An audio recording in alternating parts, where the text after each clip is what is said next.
ನಿಮ್ಮ ಹತ್ರನೂ ration card ಇದ್ರೆ ನಿಮಗೂ ಕೂಡ ಬೀಳಬಹುದು ದಂಡ ವೀಕ್ಷಕರೇ. ಈ ತಪ್ಪು ಮಾಡಿದ್ರೆ ದಂಡ ಗ್ಯಾರಂಟಿ. ಯಾರಿಗೆಲ್ಲ ದಂಡ ಹಾಕಲಾಗ್ತಾ ಇದೆ, ಎಷ್ಟು ದಂಡ ಹಾಕಿದ್ದಾರೆ, ಎಲ್ಲಿ ದಂಡ ಹಾಕಿದ್ದಾರೆ, ಎಲ್ಲ ಪಡಿತರ ಚೀಟಿದಾರರಿಗೂ ಇಂಪಾರ್ಟೆಂಟ್ ಹಾಗೂ ಶಾಕಿಂಗ್ ನ್ಯೂಸ್. ಎಲ್ಲ ಪಡಿತರ ಚೀಟಿದಾರರು ಬೇಗನೆ ವಿಡಿಯೋ ಲೈಕ್ ಮಾಡ್ತಾ ಇರಿ. ಹಾಗೆ ಎಲ್ಲ ಗೃಹಲಕ್ಷ್ಮಿ ಫಲಾನುಭವಿಗಳಿಗೆ 4,000 ರೂಪಾಯಿ ಒಟ್ಟಿಗೆ ಜಮೆ ಆಗುವ ದಿನಾಂಕ ಕೂಡ ಬಂದಿದೆ ವೀಕ್ಷಕರೇ. ಆ ಒಂದು ದಿನಾಂಕ ಯಾವಾಗ, ಹಣ ನಿಮಗೆ ಯಾವಾಗ ಬರುತ್ತೆ, 22, 23ನೇ ಕಂತಿನ ಬಗ್ಗೆ ಮಾಹಿತಿ, ಹಾಗೆ GST ಟ್ಯಾಕ್ಸ್ 3 ಪಾಯಿಂಟ್ ಈಗ ಜಾರಿಗೆ ಬರುತ್ತೆ ಅಂತ ಹೇಳಲಾಗಿದೆ ವೀಕ್ಷಕರೇ. ಮತ್ತೆ ಬಂಗಾರದ ಬೆಲೆ ಕೇಳಿದ್ರೆ ನೀವು ತಲೆ ತೆರೆಗೂ ಬೀಳ್ತೀರಾ, ಭಾರಿ ಏರಿಕೆ ಅಂತಾನೆ ಹೇಳ್ಬೋದು. ಅದರಲ್ಲೂ ಕೂಡ ಒಂದು ಗುಡ್ ನ್ಯೂಸ್ ಕೂಡ ಬಂದಿದೆ. ಬಂಗಾರ ಮತ್ತು ಬೆಳ್ಳಿ ಖರೀದಿಯಲ್ಲೂ ಕೂಡ ಹೊಸ ಒಂದು ಸಿಹಿ ಸುದ್ದಿ ನಿಮಗೆ ಇಲ್ಲಿ ಸಿಕ್ಕಿರುವಂತದ್ದು ವೀಕ್ಷಕರೇ. ನಿಮ್ಮ ಮನೆ ಮುಂದೆ ಕೂಡ ಈ ಒಂದು ಸ್ಟಿಕರ್ ಅನ್ನ ಹಾಕಿದ್ದರೆ ನೀವು ಆ ಒಂದು ಸ್ಟಿಕರ್ ಅನ್ನ ತೆಗೆಯಬೇಡಿ. ಹಾಗೆ ಅಧಿಕಾರಿಗಳು ಬಂದ್ರೆ ನೀವು ಯಾವ ದಾಖಲೆಗಳನ್ನ ಕೊಡಬೇಕು ಅದನ್ನು ಕೂಡ ಈ ವಿಡಿಯೋದಲ್ಲಿ ನೋಡೋಣ. ಹಾಗೂ ಸಿದ್ದರಾಮಯ್ಯನವರು ಕೂಡ 50% ದಂಡ ನಿಯಮವನ್ನ ಪಾಲನೆ ಮಾಡಿ ತಮ್ಮ ಒಂದು ಕಾರಿನ ಮೇಲಿರೋ ದಂಡವನ್ನ ಪಾವತಿ ಮಾಡಿ ಮಾದರಿಯಾಗಿದ್ದಾರೆ ಅಂತಾನೆ ಹೇಳ್ಬೋದು ವೀಕ್ಷಕರೇ. ಪ್ರತಿಯೊಂದು ಡೀಟೇಲ್ ಆಗಿ ವಿಡಿಯೋದಲ್ಲಿ ಎಲ್ಲ ಒಂದು ಮಾಹಿತಿ ಇರೋದ್ರಿಂದ ವಿಡಿಯೋನ ಕೊನೆ ತನಕ ನೋಡಿ. ಹಾಗೆ ವೀಕ್ಷಕರೇ, ನೀವು ಇನ್ನೂ ಕೂಡ ವಿಡಿಯೋಗೆ ಲೈಕ್ ಮಾಡಿಲ್ಲ ಅಂದ್ರೆ ನಿಮ್ಮ ಹತ್ರನೂ ರೇಷನ್ ಕಾರ್ಡ್ ಇದ್ರೆ ಬೇಗನೆ ವಿಡಿಯೋಗೆ ಲೈಕ್ ಮಾಡಿ. ಮತ್ತೆ ನಿಮ್ಮ ಹತ್ರ ಯಾವ ಕಾರ್ಡ್ ಇದೆ, BPL ಅಂದ್ರೆ BPL ಅಂತ ಕಮೆಂಟ್ ಮಾಡಿ, APL ಅಂದ್ರೆ APL ಅಂತ ಕಮೆಂಟ್ ಮಾಡಿ ವೀಕ್ಷಕರೇ.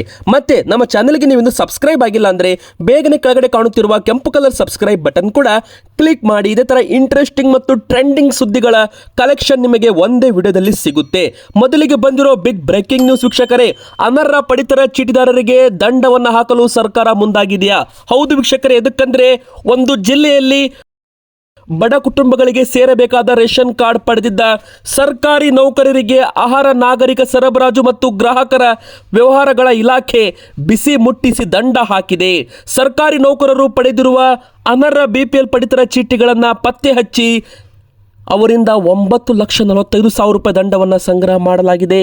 ಅಂದರೆ ಟೋಟಲ್ ಆಗಿ 181 ಜನರಿಗೆ ದಂಡವನ್ನು ಹಾಕಲಾಗಿದ್ದು 9 ಲಕ್ಷಕ್ಕೂ ಅಧಿಕ ದಂಡವನ್ನು ಕಲೆಕ್ಟ್ ಮಾಡಲಾಗಿದೆ ವೀಕ್ಷಕರೇ. ಹೌದು, ಶ್ರೀಮಂತರು ಮತ್ತೆ ಇಲ್ಲಿ ಸರ್ಕಾರಿ ನೌಕರರು, ಬಿಸ್ನೆಸ್ ಮ್ಯಾನ್ಸ್, GST ಅಕೌಂಟ್ ಇದ್ದವರು, ಮತ್ತೆ ಇಲ್ಲಿ ಟ್ಯಾಕ್ಸ್ ಅನ್ನ ಪೇ ಮಾಡ್ತಾ ಇದ್ದವರು, ಅಷ್ಟು ಮಾತ್ರವಲ್ಲದೆ ಇಲ್ಲಿ ಸರ್ಕಾರದಿಂದ ಸುಳ್ಳು ದಾಖಲೆ ಕೊಟ್ಟು, ನಕಲಿ ಒಂದು ದಾಖಲೆ ಕೊಟ್ಟು BPL ಪಡಿತರ ಚೀಟಿ ಪಡೆದುಕೊಂಡವರಿಗೆ ಕಾದಿದೆ ಶಾಕ್ ಅಂತಾನೆ ಹೇಳ್ಬೋದು. ಎದಕ್ಕಂದ್ರೆ ಯಾದಗಿರಿ ಜಿಲ್ಲೆಯಲ್ಲಿ ಈಗ ಬಡ ಕುಟುಂಬಗಳಿಗೆ ಸೇರಬೇಕಾಗಿದ್ದ BPL ಪಡಿತರ ಚೀಟಿ ಶ್ರೀಮಂತರ ಕೈಗೆ ಸೇರಿದೆ ಅಂತ ಗೊತ್ತಾಗಿದೆ. ಹೀಗಾಗಿ 181 ಜನರಿಗೆ ಯಾದಗಿರಿ ಜಿಲ್ಲೆಯಲ್ಲಿ ಸರ್ಕಾರಿ ನೌಕರರಿಗೆ ದಂಡವನ್ನು ಹಾಕಿದ್ದಾರೆ.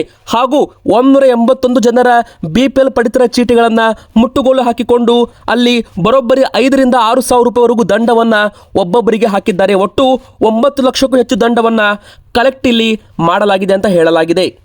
HRMS ದತ್ತಾಂಶ ಸಂಗ್ರಹ ಮಾಡಿ ಮಾಹಿತಿಯನ್ನು ಆಧಾರ್ ಕಾರ್ಡ್ನಲ್ಲಿ BPL ಪಡಿತರ ಚೀಟಿ ಪಡೆದಿರುವ 181 ಸರ್ಕಾರಿ ನೌಕರರಿಗೆ ನೋಟಿಸ್ ಜಾರಿ ಮಾಡಿ ಅವರಿಂದ 9,45,000 ರೂಪಾಯಿವರೆಗೂ ದಂಡ ವಸೂಲಿ ಮಾಡಲಾಗಿದೆ ಅಂತ ಇಲ್ಲಿ ಹೇಳಲಾಗಿದೆ.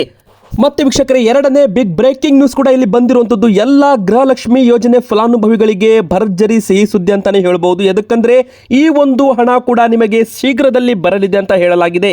ಅಂದರೆ ಸೆಪ್ಟೆಂಬರ್ ಇಲ್ಲಿ 10ನೇ ತಾರೀಕಿನ ಒಳಗಡೆ ಗೃಹಲಕ್ಷ್ಮಿ ಹಣ ರಿಲೀಸ್ ಆಗೋದು ಗ್ಯಾರಂಟಿ ಅಂತ ಇಲ್ಲಿ ಹೇಳಲಾಗಿದೆ. ಅಂದರೆ ಇಲ್ಲಿ ನಿಮಗೆ ಜುಲೈ ತಿಂಗಳ ಕಂತು ಬಿಡುಗಡೆ ಮಾಡಲಾಗ್ತಾ ಇದೆ. ಹಾಗೆ ವೀಕ್ಷಕರೇ, ಆಗಸ್ಟ್ ತಿಂಗಳ ಕಂತು ಕೂಡ ಹಣವನ್ನು ಜಮೆಯನ್ನು ಮಾಡಲಾಗುತ್ತದೆ ಎಂಬುವ ಮಾಹಿತಿ ಬಂದಿರುವಂಥದ್ದು. ಒಟ್ಟಾರೆ ಹೇಳೋದಾದರೆ 22 ಹಾಗೂ 23ನೇ ಒಂದು ಕಂತು ಹಣ ಏನಿದೆ ನೋಡಿ, ಅದು ಕೂಡ ನಿಮಗೆ 22ನೇ ತಾರೀಕಿನ ಒಳಗಡೆ ನಿಮ್ಮ ಅಕೌಂಟ್ಗೆ ಬಂದು ಸೇರುವ ಸಾಧ್ಯತೆ ಇಲ್ಲಿ ಕಂಡು ಬಂದಿದೆ ವೀಕ್ಷಕರೇ. 4,000 ರೂಪಾಯಿ ಹಣವನ್ನು ಜಮೆ ಮಾಡೋದ್ರ ಬಗ್ಗೆ ಈಗಾಗಲೇ ಸುದ್ದಿಗಳು ವೈರಲ್ ಕೂಡ ಆಗಿದೆ ವೀಕ್ಷಕರೇ. ಮತ್ತೆ ನಕಲಿ ಫಲಾನುಭವಿಗಳನ್ನು ಪತ್ತೆ ಮತ್ತು ಅರ್ಹತೆ ಕೂಡ ಪರಿಶೀಲನೆ ಮಾಡಲಾಗ್ತಾ ಇದೆ. ಸರ್ಕಾರವು ಈ ಒಂದು ಗೃಹಲಕ್ಷ್ಮಿ ಯೋಜನೆಯ ನಕಲಿ ಫಲಾನುಭವಿಗಳನ್ನು ಹೊರಗಿಡುವ ಪ್ರಕ್ರಿಯೆಯನ್ನು ಶುರು ಮಾಡಿದೆ. ಈವರೆಗೂ ಆದಾಯ ತೆರಿಗೆ ಪಾವತಿಸುವ ಸುಮಾರು 2 ಲಕ್ಷಕ್ಕೂ ಹೆಚ್ಚು ಮಹಿಳೆಯರನ್ನು ಯೋಜನೆಯಿಂದ ಹೊರಗಿಡಲಾಗಿದೆ. ಯೋಜನೆಯ ಯಶಸ್ಸಿಗಾಗಿ ಸರ್ಕಾರವು ಈ ಅರ್ಹತಾ ಪರಿಶೀಲನೆ ಪ್ರಕ್ರಿಯೆಯನ್ನು ಮುಂದುವರಿಸಿದೆ. ಈ KYCಗೆ ಮೊದಲು ಪ್ರಾಮುಖ್ಯತೆ. ಹೌದು, ಕೆಲ ಫಲಾನುಭವಿಗಳ ಖಾತೆಗೆ ಹಣ ಜಮೆ ಆಗದೇ ಇರಲು ಮುಖ್ಯ ಕಾರಣ ಅಂದರೆ ಈ KYC ಮಾಡಿಸಿಲ್ಲ. ಆದ್ದರಿಂದ ಯಾವುದೇ ತೊಂದರೆ ಇಲ್ಲದೆ ಮುಂದಿನ ಕಂತುಗಳನ್ನು ಹಣ ಪಡೆಯಲು ಬಯಸಿದರೆ ತಕ್ಷಣವೇ ನಿಮ್ಮ ಬ್ಯಾಂಕ್ ಖಾತೆಗೆ ಭೇಟಿ ನೀಡಿ ಈ KYC ಮಾಡಿಸಿಕೊಳ್ಳಿ ಅಂತ ಇಲ್ಲಿ ಹೇಳಲಾಗಿದೆ ವೀಕ್ಷಕರೇ. ಬನ್ನಿ ಈಗ ಇನ್ನೊಂದು ಬಿಗ್ ಬ್ರೇಕಿಂಗ್ ನ್ಯೂಸ್ ಬರ್ತಾ ಇದೆ. ಬಂಗಾರದ ಬೆಲೆಗೆ ಲಗಾಮೆ ಇಲ್ಲ ಅಂತ ಹೇಳಲಾಗ್ತಾ ಇದೆ. ಇದಕ್ಕಂದ್ರೆ ಸತತವಾಗಿ 12 ದಿನಗಳಿಂದ ಬಂಗಾರದ ಬೆಲೆ ಏರಿಕೆ ಆಗ್ತಾನೆ ಇದೆ. ಒಮ್ಮೆ ಬಾರಿ ಮಾತ್ರ ಇಳಿಕೆ ಆಗಿದ್ದ ಬಂಗಾರದ ದರ ಈಗ ಏರಿಕೆ ಆಗ್ತಾ ಆಗ್ತಾ ಬರೋಬ್ಬರಿ 1,08,490 ರೂಪಾಯಿ. ಹೌದು ವೀಕ್ಷಕರೇ, 24 ಕ್ಯಾರೆಟ್ ಅಪರಂಜಿ ಚಿನ್ನ 10 ಗ್ರಾಮ್ಗೆ 1 ತೊಲೆ ಬಂಗಾರಕ್ಕೆ ಈಗ ಬರೋಬ್ಬರಿ 1,08,490 ರೂಪಾಯಿ ಆಗಿರುವಂಥದ್ದು. ಮತ್ತು ಇದಕ್ಕೆ ನೀವು GST ಆ್ಯಡ್ ಮಾಡಿದರೆ ಇಲ್ಲಿ 1,12,000 ರೂಪಾಯಿವರೆಗೂ ಬರಲಿದೆ ಅಂತಾನೆ ಇಲ್ಲಿ ಹೇಳ್ಬೋದು ವೀಕ್ಷಕರೇ. ಇನ್ನು 22 ಕ್ಯಾರೆಟ್ ಚಿನ್ನ 90,000 ರೂಪಾಯಿ ಇದ್ದದ್ದು ಈಗ 99,450 ರೂಪಾಯಿ, 1 ಲಕ್ಷ ಗಡಿಯತ್ತ ಬಂದಿದೆ ವೀಕ್ಷಕರೇ. 12 ದಿನದಲ್ಲಿ 10,000 ರೂಪಾಯಿಗೂ ಹೆಚ್ಚು ಬಂಗಾರದ ಬೆಲೆಯಲ್ಲಿ ಏರಿಕೆ ಇಲ್ಲಿ ಕಂಡಿರುವಂಥದ್ದು. ಅಷ್ಟು ಮಾತ್ರ ಅಲ್ಲ, ಬೆಳ್ಳಿ ದರದಲ್ಲೂ ಕೂಡ 1,28,000 ರೂಪಾಯಿ 1 kgಗೆ 1 ಲಕ್ಷ ರೂಪಾಯಿ ಇತ್ತು. ಆದರೆ ಈಗ 1,28,000 ರೂಪಾಯಿ 1 ಗ್ರಾಮ್ಗೆ 128 ರೂಪಾಯಿ ಇಲ್ಲಿ ಆಗಿರುವಂಥದ್ದು ವೀಕ್ಷಕರೇ.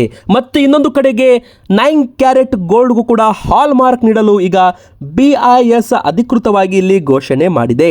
ಹೌದು ವೀಕ್ಷಕರೇ, ಬಂಗಾರದ ಬೆಲೆ ಭಾರಿ ಒಂದು ಏರಿಕೆ ಕಂಡಿರೋದ್ರಿಂದ ಇಲ್ಲಿ ಜನಸಾಮಾನ್ಯರಿಗೆ ಬಂಗಾರ ಖರೀದಿ ಮಾಡೋದರಲ್ಲಿ ಸಮಸ್ಯೆ ಆಗೋದು ಗ್ಯಾರಂಟಿ.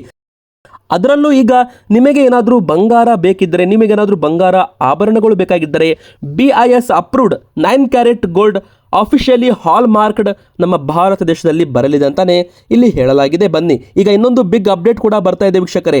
ನಿಮ್ಮ ಮನೆಯಲ್ಲೂ ಕೂಡ ಈ ಥರ ಒಂದು UHID ನಂಬರನ್ನು ನಿಮ್ಮ ಮನೆಯ ಒಂದು ಸ್ಟಿಕ್ಕರ್ ಮೇಲೆ ಅಂಟಿಸಿದರೆ 22ನೇ ತಾರೀಕಿನಿಂದ ನಮ್ಮ ಕರ್ನಾಟಕದಲ್ಲಿ ಸಾಮಾಜಿಕ ಶೈಕ್ಷಣಿಕ ಸಮೀಕ್ಷೆ ಆರಂಭವಾಗಿದೆ.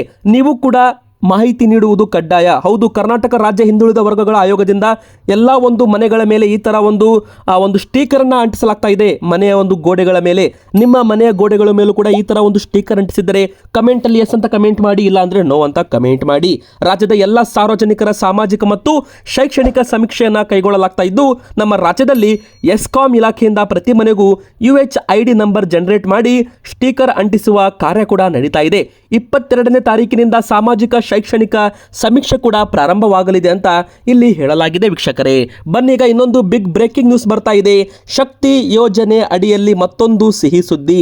ಹೌದು, ನೀವು ಕೂಡ ಶಕ್ತಿ ಯೋಜನೆ ಅಡಿಯಲ್ಲಿ ಮಹಿಳೆಯರು ಉಚಿತವಾಗಿ ಆಧಾರ್ ಕಾರ್ಡ್ ತೋರಿಸಿ ಪ್ರಯಾಣ ಮಾಡ್ತಾ ಇದ್ದವರಿಗೆ ಮತ್ತೊಂದು ಭರ್ಜರಿ ಬ್ರೇಕಿಂಗ್ ನ್ಯೂಸ್ ಅಂತಾನೆ ಹೇಳ್ಬೋದು.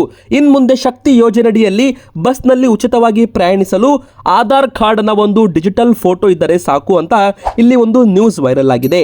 ಹೌದು, ಆಧಾರ್ ಕಾರ್ಡ್ನ ಭೌತಿಕ ಪ್ರತಿಯನ್ನ ಅಂದರೆ ಫಿಸಿಕಲ್ ಕಾರ್ಡನ್ನು ಕೊಂಡೊಯ್ಯಬೇಕಾಗಿಲ್ಲ ಅಂತ ಇಲ್ಲಿ ಹೇಳಲಾಗುತ್ತಿದ್ದು, ಮಹಿಳೆಯರ ಒಂದು ಮೊಬೈಲ್ ಫೋನ್ನಲ್ಲಿ ಡಿಜಿಟಲ್ ಆಧಾರ್ ಕಾರ್ಡ್ ಅಂದರೆ ಈ ಆಧಾರ್ ಕಾರ್ಡ್ ಇದ್ರೂ ಕೂಡ ನಡೆಯುತ್ತೆ ಎಂಬುವ ಮಾಹಿತಿ ಇಲ್ಲಿ ಸಿಕ್ಕಿರುವಂಥದ್ದು. ಆಧಾರ್ ವೆಬ್ಸೈಟ್ನಿಂದ ಡೌನ್ಲೋಡ್ ಮಾಡಿದ ಆಧಾರ್ PDF ಕಂಡಕ್ಟರ್ಗೆ ನೀವು ತೋರಿಸಬಹುದು. ಇದು ಮಹಿಳೆಯರಿಗೆ ಮತ್ತಷ್ಟು ಅನುಕೂಲವನ್ನು ಕಲ್ಪಿಸಿಕೊಡಲಾಗುತ್ತೆ ಎಂದು ಗ್ಯಾರಂಟಿ ಯೋಜನೆಗಳ ಜಿಲ್ಲಾ ಅನುಷ್ಠಾನ ಪ್ರಾಧಿಕಾರದ ಅಧ್ಯಕ್ಷರು ಪಾಟೀಲ್ ಸರ್ ಅವರು ಹೇಳಿದ್ದಾರೆ. ಸೀಟ್ ಬೆಲ್ಟ್ ಹಾಕಿಲ್ಲ ಅಂದಕ್ಕೆ CM ಆಗಿದ್ರು ಕೂಡ ದಂಡ ಪಾವತಿ ಮಾಡಿದ್ದಾರೆ ಮುಖ್ಯಮಂತ್ರಿ ಸಿದ್ದರಾಮಯ್ಯನವರು. ಹೌದು ವೀಕ್ಷಕರೇ, ಸೀಟ್ ಬೆಲ್ಟ್ ಹಾಕದೆ ಸಂಚಾರ ನಿಯಮ ಉಲ್ಲಂಘನೆ ಮಾಡಿದ್ದ ಕಾರಣ ಮುಖ್ಯಮಂತ್ರಿ ಸಿದ್ದರಾಮಯ್ಯನವರು ಕೂಡ ಸರ್ಕಾರಿ ಕಾರು K05GA 2023 ವಿರುದ್ಧ 7 ಪ್ರಕರಣಗಳು ಇದ್ದು ದಂಡ ಪಾವತಿಗಿರುವ 50% ರಿಯಾಯಿತಿ ಸೌಲಭ್ಯ ಬಳಸಿ ಖುದ್ದು ಮುಖ್ಯಮಂತ್ರಿ ಸಿದ್ದರಾಮಯ್ಯನವರು 50% ದಂಡ ಪಾವತಿ ಮಾಡಿ ತಮ್ಮ ವಾಹನಗಳ ಮೇಲಿದ್ದ ಕೇಸ್ಗಳನ್ನು ಇಲ್ಲಿ ಕ್ಲಿಯರ್ ಮಾಡಿದ್ದಾರೆ. ಹೌದು ವೀಕ್ಷಕರೇ, ದಂಡವನ್ನು ಪಾವತಿ ಮಾಡಿದ್ದಾರೆ ಖುದ್ದು ಮುಖ್ಯಮಂತ್ರಿ ಸಿದ್ದರಾಮಯ್ಯನವರು ಎಂದು ಪೊಲೀಸ್ ಇಲಾಖೆ ಮೂಲಗಳು ತಿಳಿಸಿವೆ. ಸೀಟ್ ಬೆಲ್ಟ್ ಹಾಕಿಲ್ಲ ಎಂಬುದ ಕಾರಣಕ್ಕೆ ಮುಖ್ಯಮಂತ್ರಿ ಆಗಿದ್ದರೂ ಕೂಡ ದಂಡ ಪಾವತಿ ಮಾಡಿ ಬೇರೆಯವರಿಗೂ ಕೂಡ ಮಾದರಿ ಆಗಿದ್ದಾರೆ ಅಂತ ಹೇಳ್ಬೋದು. ವೀಕ್ಷಕರೇ, ಈ ಒಂದು 50% ದಂಡ ಏನಿದೆ ನೋಡಿ, ಇದನ್ನು ನೀವು ಕೂಡ ಸದುಪಯೋಗ ಪಡೆದುಕೊಂಡು ನಿಮ್ಮ ಒಂದು ಬೈಕ್ ಕಾರ್ ಮೇಲೆ ಏನಾದರೂ ದಂಡ ಇದ್ದರೆ ಅದನ್ನು ಬೇಗನೆ ಕ್ಲಿಯರ್ ಮಾಡ್ಕೊಳ್ಳಿ. 15ನೇ ತಾರೀಕು ಕೊನೆಯ ದಿನಾಂಕ. ಬನ್ನಿ ವೀಕ್ಷಕರೇ, ಈಗ ಇನ್ನೊಂದು ಬಿಗ್ ಬ್ರೇಕಿಂಗ್ ನ್ಯೂಸ್ ಅಂತ ಹೇಳ್ಬೋದು. ಈಗಾಗಲೇ ನಿಮಗೆಲ್ಲ ಗೊತ್ತೇ ಇದೆ, GSTಯಲ್ಲಿ ಭಾರಿ ಬದಲಾವಣೆ ಮಾಡಲಾಗಿದೆ. ಈಗ 0% ಹಾಗೂ 5% ಹಾಗೂ 18% ಮತ್ತು 40% ತೆರಿಗೆ ಭಾರತದಲ್ಲಿ ಇರಲಿದೆ. ಅಂದರೆ 12% ಹಾಗೂ 28% ತೆರಿಗೆ ನಿಯಮವನ್ನು ನಿರ್ಮಲಾ ಸೀತಾರಾಮನ್ ಅವರು ಕೇಂದ್ರ ಸರ್ಕಾರದ ಕಡೆಯಿಂದ ತೆಗೆದು ಹಾಕಿದ್ದಾರೆ. ಆದರೆ GST 2.0 ಈಗ ಅದಕ್ಕಿಂತ GST 3.0 ಕೂಡ ಬರಲಿದೆ ಅಂತ ಇಲ್ಲಿ ಮಾಹಿತಿ ಸಿಕ್ಕಿರುವಂಥದ್ದು ವೀಕ್ಷಕರೇ. ಅಂದರೆ ಇನ್ನಷ್ಟು ಬೆಲೆಗಳಲ್ಲಿ ಭಾರಿ ಬದಲಾವಣೆಯನ್ನು ಮಾಡಲಾಗುತ್ತದೆ. ಮತ್ತಷ್ಟು ಇಲ್ಲಿ ಒಂದು ಸರಳೀಕರಣವನ್ನು ಮಾಡಲಾಗುತ್ತದೆ. GST ತೆರಿಗೆ ಆಗಿರ್ಬೋದು ಮತ್ತು ತೆರಿಗೆ ತುಂಬೋರಾಗಿರ್ಬೋದು ಮತ್ತು ಇಲ್ಲಿ ಪ್ರಾಡಕ್ಟ್ಸ್ಗಳ ಮೇಲೆ ವಸ್ತುಗಳ ಮೇಲೆ GST ಅಪ್ಲಿಕೇಬಲ್ ಕೂಡ ಮತ್ತಷ್ಟು ಸರಳೀಕರಣವನ್ನು ಮಾಡಲು ಇಲ್ಲಿಗ ಕೇಂದ್ರ ಸರ್ಕಾರ ಇಲ್ಲಿ ಮುಂದಾಗಿರುವಂಥದ್ದು. ಮತ್ತು GST 3 ಅಡಿಯಲ್ಲಿ ಅಂದರೆ GST 3.0 ಅಡಿಯಲ್ಲಿ 40% ಸ್ಲ್ಯಾಬ್ ರೇಟಲ್ಲಿ ಅಂದರೆ ಗುಟ್ಕಾ ಆಗಿರ್ಬೋದು ವೀಕ್ಷಕರೇ, ಮತ್ತು ಇಲ್ಲಿ ಪಾನ್ ಮಸಾಲ ಆಗಿರ್ಬೋದು, ಮತ್ತು ಇಲ್ಲಿ ಬೆಟ್ಟಿಂಗು, ಕುದುರೆ ರೇಸು, ಮತ್ತು ಇಲ್ಲಿ ಚೀವಿಂಗ್ ಪಾನ್ ಮಸಾಲ ಆಗಿರ್ಬೋದು, ಇದರ ಮೇಲೆ 40% ಟೊಬ್ಯಾಕೋ ಐಟಮ್ಸ್ಗಳ ಮೇಲೆ 40% ತೆರಿಗೆ ಹಾಕಲು ಇಲ್ಲಿ ಕೇಂದ್ರ ಸರ್ಕಾರ ಮುಂದಾಗಿದೆ. ಅದರ ಬಗ್ಗೆ GST 3.0 ಅಡಿಯಲ್ಲಿ ಎಲ್ಲ ಒಂದು ಅಧಿಕೃತ ಮಾಹಿತಿಗಳು ಬರಲಿದೆ. ಅದು ಕೂಡ ಶೀಘ್ರದಲ್ಲಿ ಕೇಂದ್ರ ಸರ್ಕಾರ ಘೋಷಣೆ ಮಾಡಲಿದೆ ಅಂತಲೂ ಕೂಡ ಇಲ್ಲಿ ಹೇಳಲಾಗಿದೆ. ಮತ್ತು GST ಕಡಿಮೆ ಆಗ್ತಾ ಇದ್ದಂತೆ ಕಾರುಗಳ ಬೈಕ್ಗಳ ಬೆಲೆಯಲ್ಲಿ ದಿಢೀರನೆ ಇಳಿಕೆ ಆಗಿದೆ. ಹೌದು, 28% 18% ತೆರಿಗೆ, 1 ಲಕ್ಷದಿಂದ 2 ಲಕ್ಷ ರೂಪಾಯಿವರೆಗೂ ಕಾರ್ ಖರೀದಿಯಲ್ಲಿ ಉಳಿತಾಯವಾಗ್ತಾ ಇದೆ. ದೀಪಾವಳಿ ಹಬ್ಬಕ್ಕೆ ಹೊಸ ಕಾರು ಬೈಕ್ ಖರೀದಿ ಮಾಡಬೇಕಂದವರಿಗೆ ಮಿಡಲ್ ಕ್ಲಾಸ್ ಫ್ಯಾಮಿಲಿಗೂ ಕೇಂದ್ರ ಸರ್ಕಾರ ದೀಪಾವಳಿ ಹಬ್ಬಕ್ಕೆ ಭರ್ಜರಿ ಗಿಫ್ಟ್ ಕೂಡ ಇಲ್ಲಿ ನೀಡಿರುವಂಥದ್ದು. ಆಗಸ್ಟ್ 15ರಂದು ನರೇಂದ್ರ ಮೋದಿಜಿಯವರು ಭಾಷಣ ಮಾಡುವಾಗ ದೀಪಾವಳಿ ಹಬ್ಬದ ವೇಳೆಗೆ ಒಂದು ಉಡುಗೊರೆ ಕೊಡ್ತೀವಿ ಸಾರ್ವಜನಿಕರಿಗೆ ಅಂತ ಒಂದು ಘೋಷಣೆ ಮಾಡಿದ್ರು. ಅದೇ ಉಡುಗೊರೆ GST ಕಡಿಮೆ ಮಾಡಿರುವಂಥದ್ದು, ತೆರಿಗೆಯನ್ನು ಕಡಿಮೆ ಮಾಡಿರುವಂಥದ್ದು. ಸಾಮಾನ್ಯ ಜನರಿಗಂತೂ ಭರ್ಜರಿ ಗುಡ್ ನ್ಯೂಸ್. ಹಾಗೆ 0% ತೆರಿಗೆ ವ್ಯಾಪ್ತಿಯಲ್ಲೂ ಕೂಡ ಹಲವಾರು ವಸ್ತುಗಳನ್ನು ಕೇಂದ್ರ ಸರ್ಕಾರ ಆ್ಯಡ್ ಮಾಡ್ತಾ ಇದೆ. ಇನ್ನೊಂದು ಕಡೆಗೆ 5% ತೆರಿಗೆ ವ್ಯಾಪ್ತಿಯಲ್ಲೂ ಕೂಡ ಹಲವಾರು ವಸ್ತುಗಳನ್ನು ಆ್ಯಡ್ ಮಾಡಲು ಶುರು ಮಾಡಲಾಗಿದೆ. ಮತ್ತು 22ನೇ ತಾರೀಕಿನಿಂದ ಭಾರತ ದೇಶಾದ್ಯಂತ ವಸ್ತುಗಳ ಬೆಲೆಯಲ್ಲಿ ಭಾರಿ ಇಳಿಕೆ ಆಗಲಿದೆ ಅಂತಲೇ ಹೇಳಬಹುದು. ವೀಕ್ಷಕರೇ, ಈ ಒಂದು GST ಕಡಿಮೆ ಬಗ್ಗೆ ನಿಮಗೆ ಏನನ್ಸುತ್ತೆ ನೀವು ಕಮೆಂಟಲ್ಲಿ ತಿಳಿಸಿ. ಹಾಗೆ ವಿಡಿಯೋಗೆ ಲೈಕ್ ಮಾಡಿಲ್ಲ ಅಂದರೆ ಬೇಗನೆ ಲೈಕ್ ಮಾಡಿ, ನಮ್ಮ ಚಾನಲ್ಗೆ ಸಬ್ಸ್ಕ್ರೈಬ್ ಆಗಿ.